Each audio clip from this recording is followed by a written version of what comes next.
بفرمایید. میخوایم یک شعر در وصف افغانستان تقدیم بینندگان عزیز کنیم. ای سرزمینی زخم دیده، ای دیاری ایستاده، تو از دل آتش آمدی هنوزم دل نهاده.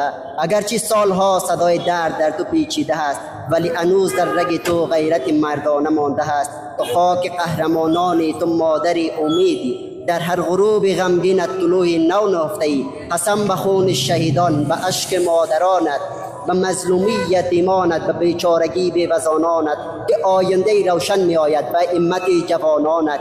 اگرچه راه سخت است و جهانگاه بی‌وفاست، ولی هنوز چراغ این وطن در دلها بپاست.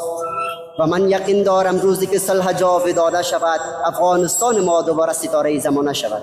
انشالله انشالله، از خداوند امید داریم. بسیار خوب بسیار خوب، تشکر. سلامت باشی، موفق باشی. همچنین تشکر از شما که چنین برنامه‌ای را ثبت کردید. تشکر، بخیر باشی. خداحافظ. وقت قدرمن لیدونکو، ګلاله ځوان واقعا په زړه پورې شعر یې ویلې. انشاءالله امید لرو الله ته چې د وطن ټول مشکلات حل شي او د پرمختګ په لور ولاړ شو. قدرمن لیدونکو، زموږ دا وه خپرونه ورځو، نو د نورو هېوادوالو سره به خبرې اترې ولرو. زموږ د په نامې لیدونکي اوسئ.